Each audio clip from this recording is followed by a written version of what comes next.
Good evening, Patriots. You're listening to the inaugural episode of Operation Freedom Radio, broadcasting live from the wilds of Canada on this chilly March 15, 2025. And I'm your host, Jonathan Blake. You're tuned into our first show. We're here to stand tall and speak the truth into what otherwise would be censored or corrupted mainstream media. And tonight I got a doozy one for you that'll make your blood run colder than a February dip in Lake Superior. Mark Carney, that slick-talking, suit-wearing turncoat, has hightailed to Europe, scheming to sell Canada to the European Union. So grab your toques, folks, and listen up, because it's a fight for the very soul of the nation. Well, let's get the lay of the land, you good folks out there. Mark Carney, the ex-Bank of Canada's bigwig, has been spotted hobnobbing with fancy pants crowd in Brussels. Word is that he's going to pitch Canada like a huge Chevy at a car lot, trying to convince these EU fat cats to take us under their wing. The European, a bunch of bureaucrats who think that freedom is just a word in a dictionary. I mean, clearly they want our timber, our oil, hell, I'm pretty sure they even want our maple syrup at this point. And Carney's ready to hand it over on a silver platter to appease his globalist friends.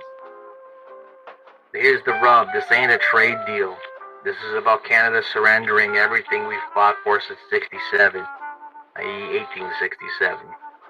I mean, we're a proud nation, carved out of ice and grit, not some doormat for European overlords. We proved that in the world wars. If Carney gets his way, we'd be shackled to their laws, their taxes, their whole blasted system, answering to some fella in a castle instead of our own parliament, and continuing the seemingly never-ending wars in Europe. Why? It's enough to make you sick. This is the kind of place where Facebook posts will get you thrown into the slammer. Sadly, new polls in Canada show that 46% of Canadians would take this deal. I mean, let's talk about the real horrors waiting for us if this treason goes through. First of all, our border would be a goner, wide open to every Tom, Dick, and Hans coming from here from the Atlantic. They'd flood in, turning Toronto into some kind of French-German mashup. I mean, goodbye honest Canadian bacon, hello croissants, sauerkraut. Honestly, I don't think that's too terrible of an idea. I'd rather that than see you turn to India and Palestine. I mean, who doesn't like a baguette when, rather that than getting tikka masala or something like that. At the same time, with the amount of migrants flooding Europe, it's only a matter of time till those numbers end up on our shores. And the economy, oh boy, they ditched the loonie faster than you could say double-double, forcing us to take this euro nonsense. Imagine paying €3 for a cup of coffee at Tim Hortons. I mean, honestly, I'd rather drink melted snow if it was up to me. And don't think it stops there. Our way of life would be torn to shreds. Hockey probably replaced with soccer, rigs melted down to some fool's game where they don't even use their hands. The EU would probably send in their blue helmet goons to keep the peace, shoving the Mounties aside like yesterday's news. They'd pave over forests from Banff to Labrador, building windmills and highways till there's not a beaver left standing. We turn into a colony again, folks, but this time it ain't the Brits, it's the whole blasted continent of Europe. And now we take a break from our show for a word from our sponsor. It's fun to be active, to feel all your senses alert, including your sense of taste. Kent, your taste buds become clear and alive.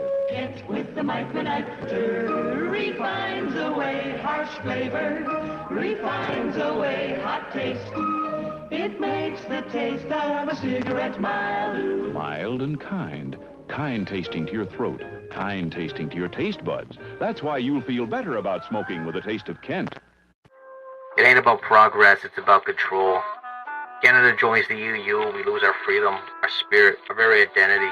Picture it, oh Canada being sung in 10 languages and none of them are ours.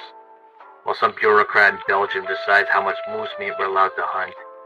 The nightmare. The nightmare wrapped up in the red and white flag with a stamp on it that says sold. People panicking right now. Trump derangement syndrome is running wild. And the peoples in Canada seem too busy screaming Orange Man's dad and booing the U.S. national anthem than realizing what the real problem is. The phone call is coming from within the House people. We still have no functional government. They're ruling by edict, more gun bans, no election in sight, and a trade war being fueled by this corrupt and incompetent government. for them to bring down some form of the Emergency Act or God knows what else. Maybe the answer is the selling to the EU. They continue to brainwash us while they drape themselves in a flag using terms like elbows up and Team Canada, meanwhile sanctioning off parts of liquor stores in what seems to be too reminiscent of a COVID-like Europe. At this point, I honestly would rather see myself being a gang than being ruled by a bunch of Euro trash in another continent. Question to you is, what do we do? Will we stand up to this? Tell Carney and the EU and his pals to shove off. This is Canada, home of the true North, strong and free. I mean, personally, I don't think we're going to be bowing to nobody. So, I don't know what it takes. Write to your MP, rally your neighbors, talk to your friends. But keep the station on, because as long as I got breath in my lungs, I'm going to be sounding the alarm on this stuff. This is Jonathan Blake signing off. Stay strong and keep the faith.